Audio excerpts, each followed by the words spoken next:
This is not breaking news. This is not a scandal. This is not about one person. This is what happens when a system loses the ability to feed its people, speak to its people, and hear its people at the same time. You don't see it at first. Because the lights are still on, the uniforms are still pressed, the speeches still sound confident, but underneath that surface, something quiet is failing. Not authority, legitimacy.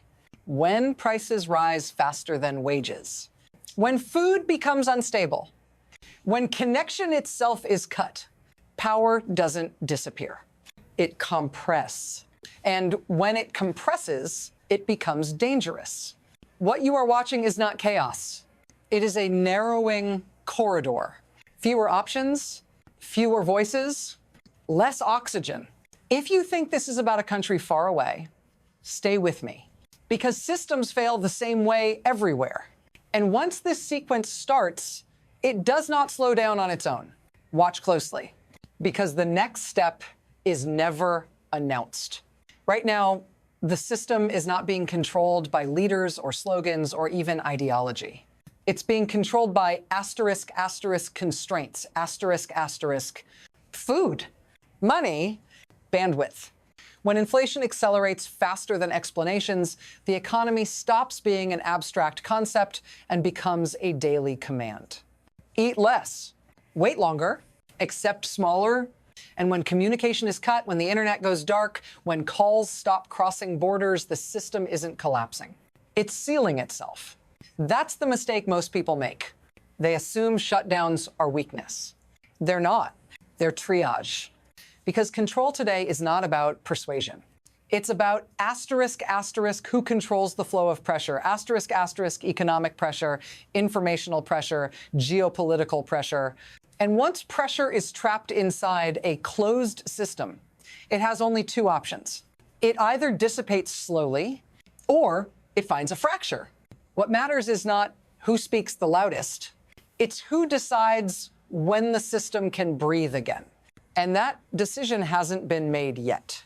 There was a time when economic pain arrived with warning signs, debates, explanations, a sense that something had gone wrong and someone would have to answer for it. That is not how it works now. The shift happened quietly, so quietly that most people didn't register it as a change at all. Before, inflation was an emergency. Now it's background noise. Before, shortages were temporary. Now they're managed. Before, being disconnected from the outside world was unthinkable. Now it's framed as maintenance, security, stability. This is how systems adapt to failure without admitting it. They normalize damage. They stretch the definition of acceptable until people stop expecting relief.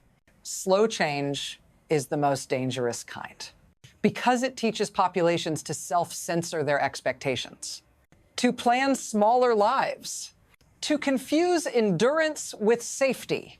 And once that adjustment settles in, something irreversible happens. Pressure stops being visible, but it keeps building. What you're seeing now didn't begin with crowds or chants. It began when survival replaced participation. And once that line is crossed, the next moment is never gradual. The shock didn't arrive as a single explosion. It arrived as a calculation. An economy already stretched past tolerance suddenly lost its margin for error. Prices didn't just rise, they detached. Food costs surged faster than income could follow. Not by a little, by enough to turn routine purchases into daily negotiations. And when people reacted, the response wasn't reform, it was silence. Communication went dark. Connections vanished. The system didn't argue back. It unplugged. That move wasn't about hiding embarrassment. It was about buying time. Because when information stops flowing outward, pressure stops flowing inward. No image, no coordination, no external feedback loop. To outsiders, it looked like instability. To the system, it was containment. This is where many observers get it wrong. They treat the blackout as the crisis. It isn't. It's a symptom, a sign that the system believes the danger is no longer economic. It's temporal, that it's racing a clock, that something worse arrives if time isn't controlled. If this feels familiar, don't look away. Moments like this repeat across history for a reason. Because when a system chooses silence over correction, it's preparing for what comes next. What comes next is not decided in the streets. It's decided in the plumbing. This is the part most people never see. When an economy collapses and communication collapses with it, the system doesn't stop functioning. It reroutes. Money doesn't disappear. It concentrates. Access doesn't vanish. It becomes selective. Those closest to the levers, distribution, enforcement, foreign channels are insulated first. They still eat. They still trade. They still move information through private lines. Everyone else absorbs the shock. This is how a failing system survives longer than it should. By converting public collapse into private advantage, external pressure matters here. Threats, signals, statements of support, not because they help immediately, but because they reshape incentives inside the system. They force internal actors to choose sides early, to hedge, to defect quietly. That's why moments like this are so volatile. Not because of what people demand, but because of what insiders start calculating. Who will be protected? Who will be exposed? And who will be blamed when the seal finally breaks? Once those calculations begin, events accelerate on their own. And the system no longer controls the timeline. The pace changes here. Everything speeds up. Not because the situation improves, but because options disappear. Threats are issued outward. Warnings, red lines, signals meant for foreign ears. Inside, the tone hardens. Security tightens. Defections begin. Quiet ones first. People stop answering calls. Stop showing up. Stop following orders that assume tomorrow looks like today. This is the second shock. Not economic.